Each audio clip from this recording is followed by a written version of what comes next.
साधना उपासना बहुत करते हैं, लेकिन सबके अंदर तामस यज्ञ करहि नर, तामसी यज्ञ करते हैं हम आप।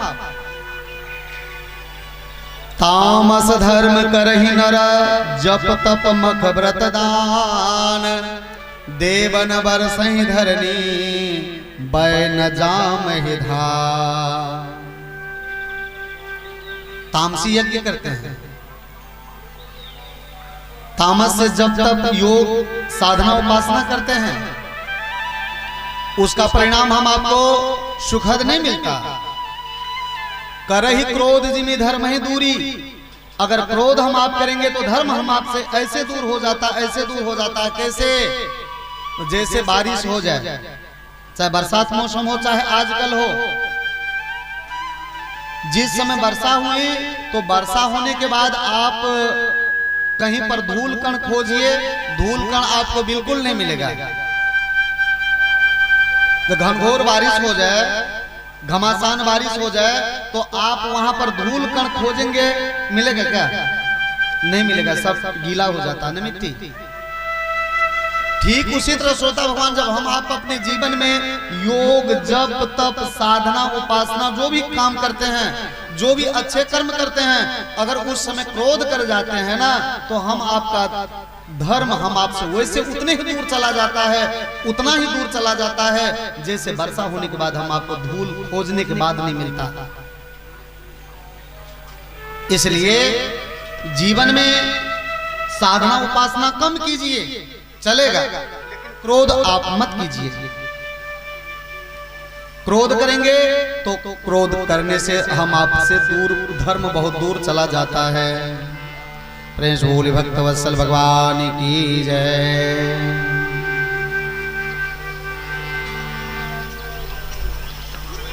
यज्ञ भगवान प्रकट हुए, सब सभासद प्रसन्न हुए। राजा दशरथ का विचार हुआ, काम सफल हुआ, सफल हुआ, सफल हुआ।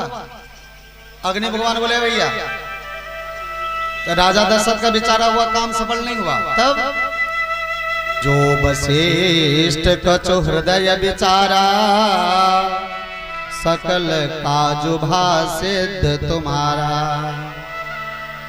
महाराज विचार गुरुदेव भगवान के कार्य सिद्ध, यजमान के यानी भक्त के। जो गुरुदेव भगवान विचारे हुए थे, गुरुदेव वशिष्ठ भगवान का विचारा हुआ, कार्य सफल हुआ। राजन, ये प्रसाद लीजिए, आप अपने पत्नियों को खिला दीजिए। जथा जोग जय भाग बनाई, जिनको जितना जितना प्रसाद देना है उतना प्रसाद आप बांट दीजिए, आपके मनोकामना भगवान पूर्ण करेंगे। प्रेस बोली यज्ञ भगवान की जय। तब अदृश्य भय पावका, सकल सभय समुझा, परमानंद मगन नृपा, हर्षन हृदय समाय। परमानंद मगन नृपा, हर्षन हृदय समाय। अग्नि भगवान सभी सभासदों को समझा के, राजा दशरथ को समझा के अंतर्धान हुए। राजा दशरथ वो प्रसाद बांटने के लिए अपने रानियों को बुलाए। तब ही राय प्रिय नारी बोलाए,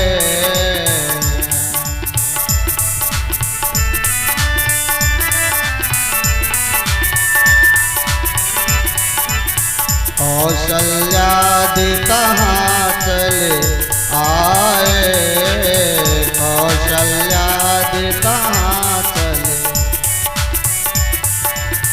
अर्धभाग को शल्य देना, अर्धभाग को शल्य देना, उभय भाग आधे करके ना, उभय भाग आधे करके ना।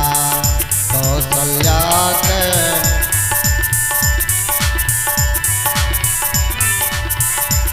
आधा भाग माता कौशल्या को दे दिया गया। आधा भाग जो प्रसाद बचा उसको दो भाग किया गया। कई कई कह निर्पशोध हो, एक दो भाग में से एक भाग प्रसाद कई माता को एक भाग दे दिए। जो एक भाग प्रसाद बचा, रहियो शोभ है भाग पुण्य भयो, जो एक भाग प्रसाद बचा उसको फिर दो भाग किया गया। तब तक माता सुमित्रा आई। माता सुमित्रा देखती हैं तीन भाग प्रसाद बन चुके हैं, एक भाग प्रसाद बचा है उसको भी दो भाग किया गया है। माता सुमित्रा नाखुश हो गई। काम करने में सबसे ज्यादा हम और फल पाने में, प्रसाद पाने में सबसे कम, इतने प्रसाद मैं नहीं लूंगी। राजा दशरथ बोले देवी जो प्रसाद में कौशल्या को कैकेयी को दे दिया हूं उस पर से मेरा अधिकार खत्म हो चुका है। अब जितना प्रसाद बचा है इतना ही प्रसाद तुम लेके संतोष करो। जैसे बहुत प्रसाद चाहे कम प्रसाद बराबर ही महत्व रखता है। माता सुमित्रा नाखुश जब नजर आई तो कौशल्या कैकेयी हाथ धरे, दिन सुमित्रा मन प्रसन्न करे। माता कौशल्या और कैकेयी के हाथ में वो प्रसाद दिए, देवी अब तुम ही अपना छोटी बहन को प्रसन्न करो। माता कौशल्या, माता कैकेयी कहती छोटी बहन प्रसाद के तुम नाराज हो क्या? चलो मैं अपना प्रसाद में से भी अपना भाग तुमको मैं देती हूँ। माता कौशल्या अपना प्रसाद का आधा भाग और सुमित्रा माता का जो एक भाग प्रसाद था वो माता सुमित्रा को दी। कैकेयी माता भी अपना प्रसाद में से आधा भाग और सुमित्रा माता का एक भाग जो प्रसाद था वो माता सुमित्रा को दी। उस प्रसाद को लेकर के माता सुमित्रा जो है ना आंखों में आंसू भर के कहते हैं, बड़ी दीदी आज आपने बड़ी होने का जो दायित्व तो निभाई है, अगर भगवान हमको दो पुत्र देंगे ना तो एक पुत्र बड़ी दीदी आपके पुत्र के सेवा में मैं आजीवन लगा दूंगी और दूसरे पुत्र को कैकेयी दीदी के पुत्र के सेवा में आजीवन लगा दूंगी। प्रेम से बोली भक्त वत्सल भगवान की जय। उस खीर को पाके तीनों रानी गर्भवती हुई। किसी भक्त ने भगवान से कहा भगवान आप भी झूठ बोलते हैं क्या? भगवान बोले क्या हुआ सो? बोले इसलिए जानना चाहता हूं, आप राजा मनु को वचन दिए थे कि सत्य सत्य पन सत्य हमारा, मैं आपका पुत्र बनूंगा बनूंगा बनूंगा, तीन तीन बार वचन दिए थे। राजा दशरथ के रूप में राजा मनु हैं, आपके ही आज्ञानुसार उनका चौथापन आ गया। आप अभी तक पुत्र उनके नहीं बने, आप झूठ नहीं बोलते तो सत्य बोलते हैं क्या? भगवान बोले देखो भैया मैं झूठ नहीं बोलता, अभी भी मैं सत्य बोलता हूं, मैं उनका पुत्र बनूंगा। तो महाराज अभी तक पुत्र बने नहीं, आप कहते हैं बनूंगा, मर जाएंगे तब बनेंगे क्या? भगवान बोले मेरे पास एक मजबूरी है। क्या मजबूरी है भगवान आपके पास? मैं तो वास्तव में राजा दशरथ को, राजा मनु को पूर्व जन्म में वचन दिया था, सत्य सत्य पन सत्य हमारा, तीन तीन बार वचन दिया था। उनका पुत्र अभी तक मैं इसलिए नहीं बना हूं, जब तक मेरे प्राप्ति हेतु, मेरे प्राप्ति के लालसा को लेके गुरुजी के दर पर राजा दशरथ नहीं जाएंगे, तब तक हम राजा दशरथ जी के घर पर पुत्र के रूप में नहीं जाएंगे। जिस दिन राजा दशरथ गुरु जी के दर पर जाएंगे मेरे चाह से, उसी दिन मैं उनके घर पर जाऊंगा। प्रेम से बोली भक्तवत्सल भगवान की जय, गुरुदेव भगवान की जय। भगवान ऐसा क्यों किए? भगवान इसलिए ऐसा किए, भगवान सोचे अगर मैं राजा दशरथ को गुरु जी के दर पर गए बगैर चला जाता हूं तो गुरु परंपरा समाप्त हो जाएगी। लोग कहेंगे क्या होता है गुरुदेव करने से जीवन में, गुरु बनाने से क्या होता है जीवन में? अरे भगवान तो वैसे पुत्र तक बन जाते हैं, मिलना तो छोड़िए पुत्र तक बन जाते हैं, इसलिए गुरु परंपरा समाप्त ना हो जाए, इसलिए भगवान राजा दशरथ जी के घर पर नहीं गए। इसलिए सोचा भगवान कुछ न बिगड़े गा तुम्हारा, गुरु शरण जाने के बाद कुछ न बिगड़े गा तुम्हारा, गुरु शरण जाने के बाद हर खुशी मिल जाएगी चरणों में झुक जाने के बाद, हर खुशी मिल जाएगी चरणों में झुक जाने के बाद।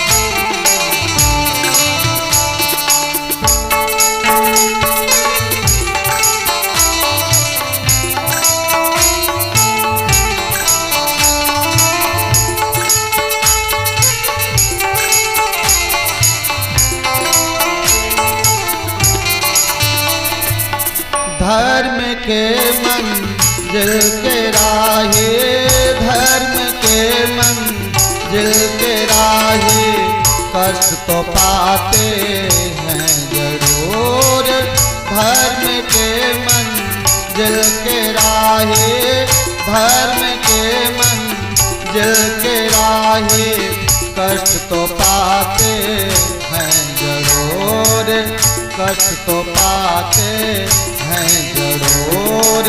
बीज उगता है तभी, बीज उगता है तभी मिट्टी में मिल जाने के बाद, बीज जमता है तभी मिट्टी में मिल जाने के बाद।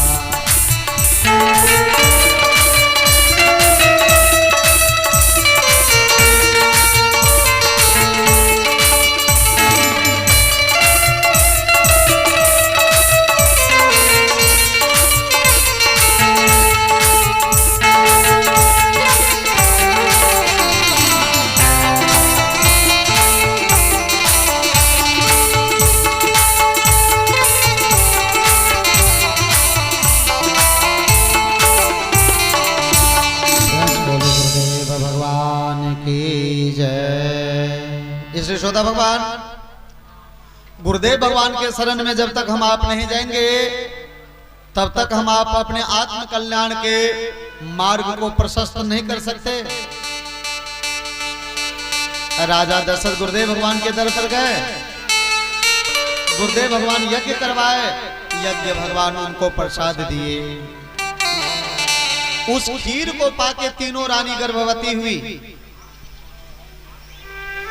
यज्ञ भगवान के द्वारा दिया गया खीर तीनों रानी पाई, गर्भवती हुई। एक खीर का प्रसाद हम आपको जीवन में और कुछ उपदेश देना चाहता है। खीर में विशेष करके 3 वस्तु मिलाया जाता है, दूध, चावल और चीनी। दूध, चावल, चीनी, ये तीनों वस्तु जो हम आपके जीवन में 3 योग का उपदेश देता है। क्या चावल मिला हम आपको कैसे? कर्म के द्वारा। जो हमारे किसान भाई खेत में जितना मेहनत किया उसको उतना धान ज्यादा उपज हुआ। कर्म का फल है धान। खीर का चावल हम आपके जीवन में ये उपदेश देता है, भैया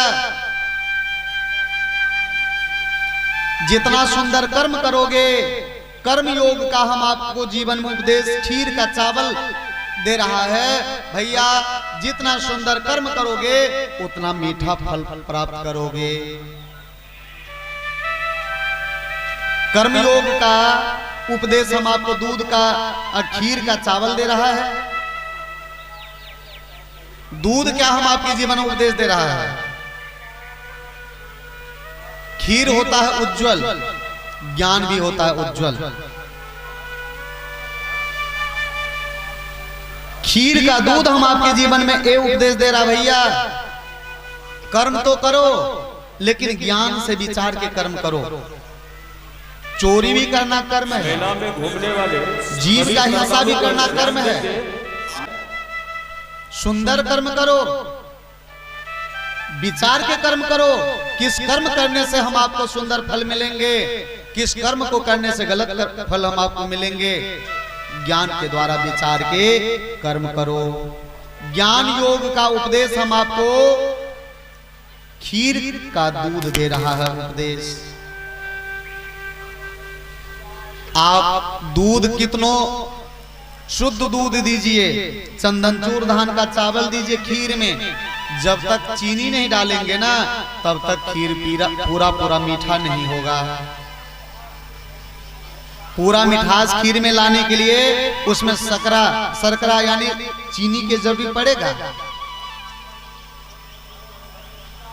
तो भगति मधुरता जाहि, भक्ति योग का उपदेश हम आपको जीवन में चीनी दे रहा है। भैया अगर अपने जीवन में मिठास लाना चाहते हो तो अपने जीवन में झुकाव लाना चाहते हो तो भक्ति योग को अपने जीवन में अपनाओ। पेड़ में जब तक फल छोटे होते हैं तब तक पेड़ का डाल जो है ना सीधा होता है, जैसे जैसे फल बड़ा होता है वैसे वैसे डाल झुकने लगता है। फल भारण नमी बिटप सबा रहे भूमि नियराय, पर उपकारे पुरुष जिमे नवहि सुसंपत्ति पाय। इसलिए श्रोता भगवान हम आपके जीवन में झुकाव चाहिए, मिठास चाहिए तो भगवान के भक्ति रूपी भक्ति योग को अपने जीवन में जगह दीजिए। इस कथा से उपदेश क्या मिलती है?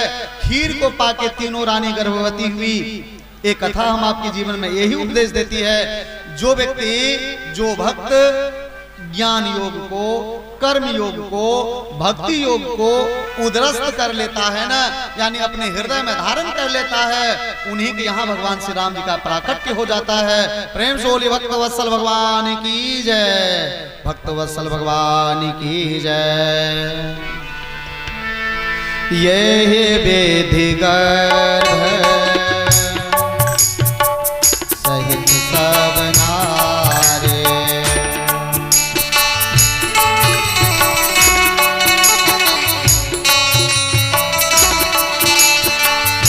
यह वेद गर्भ सहित सब नारे, वेद गर्भ सहित सब नारे, भयो हृदय हर सित सुख भारे, भयो हृदय हर जादीन ते हर गर्भ ही आए, जादीन ते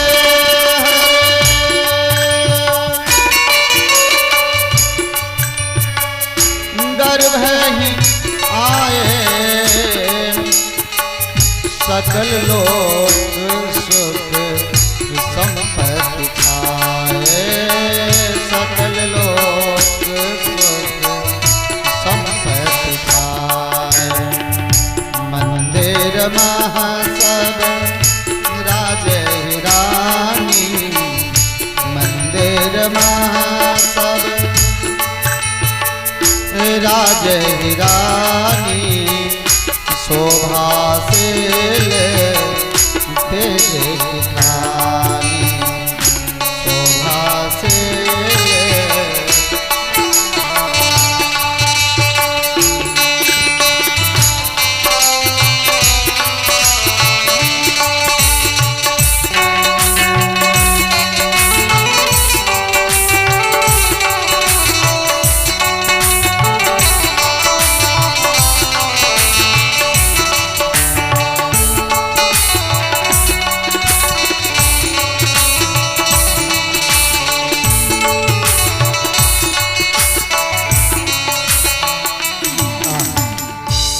तीनों रानी गर्भवती हुई। शंकर भगवान कहते जा दिन ते हरि गर्भ में आए। जब से भगवान माता जी के गर्भ में आए सकल लोक सुख संपत्ति छाए। तीनों लोग 14 भुवन में सुख और संपत्ति बादल की तरह छा गए। तीनों लोग 14 भुवन में सुख और संपत्ति बादल के तरह छा गए। जैसे बरसात मौसम में आकाश में बादल छाए रहते हैं, सकल लोगों को सुख संपत्ति छाए। कुछ लोगों को मन में कष्ट होता है, भगवान भी गर्भ में आते हैं क्या? भगवान भी गर्भ में आते हैं। उपनिषद का कहना है ईशावास इदम सर्वम यत् किंचित जगत्याम जगत। ईशावास इदम सर्वम, इदम सर्वम ईशावास। ईशावास मतलब ईश्वर का वास, इदम सर्वम यानी यहां सभी जगह है। जब ईश्वर का वास सभी जगह है तो गर्भ में क्यों नहीं है भैया? ईश्वर का वास सभी जगह तो मंदिर में क्यों नहीं है? ईश्वर का वास सभी जगह तो मूर्ति में क्यों नहीं है? ईश्वर का वास सभी जगह है तो गुरुदेव भगवान में क्यों नहीं है? ईश्वर का वास सभी जगह तो हम आप में क्यों नहीं है? अर्थात ईशावास इदम सर्वम यत् किंचित जगत्याम जगत। संपूर्ण जगत ईश्वर से ईश्वरमय है। उसी को श्रीमद् गोस्वामी तुलसीदास जी महाराज कहते हैं, हरि व्यापक सर वक्र समाना,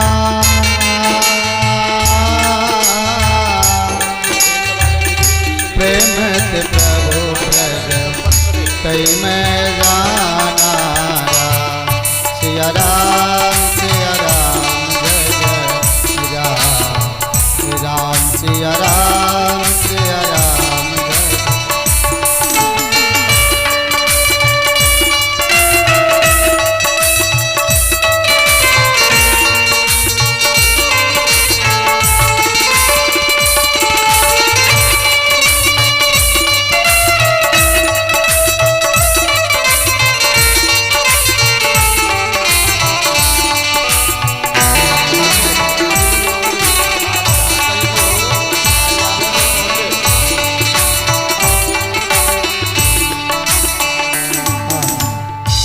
सभी जगह व्याप्त हैं। जो भगवान मंदिर में है, मूर्ति में है, वही भगवान हम आपके हृदय में भी हैं। श्रोता भगवान जरा विचार कीजिएगा, अगर हम आपके गांव समाज में दुर्गा मंदिर बना हो, चाहे राम मंदिर, चाहे शिव मंदिर, चाहे हनुमान जी के मंदिर, चाहे गणेश भगवान के मंदिर, कोई मंदिर हो, अगर उस मंदिर में कोई व्यक्ति चाहे हिंदू हो चाहे मुस्लिम अगर मांस का टुकड़ा फेंक दे, अगर अंडा फेंक दे तो फेंकते अगर देख जाएंगे तो मारपीट हो जाएगा ना। अगर किसी हिंदू मंदिर में मुसलमान भाई जब अंडा फेंक दे या मांस का टुकड़ा फेंक दे, अगर देख लिया कोई फेंक दे तो हिंदू मुस्लिम का राइट हो जाएगा ना? नहीं होगा। जरा विचार कीजिए श्रोता भगवान, जिस मंदिर को हम आप बनाए हैं उस मंदिर में अगर मांस का टुकड़ा फेंक दिया जाए, अंडा फेंक दिया जाए, मछली फेंक दिया जाए तो हिंदू मुस्लिम का राइट हो जाएगा, फेंकने वाले से मारपीट हो जाएगा। लेकिन जो परमपिता परमेश्वर के द्वारा बनाया गया ये मंदिर है, ये मानव तन रूपी मंदिर बना पाया है अभी तक किसी ने? आज जो भी गाड़ी है, सभी भक्तजन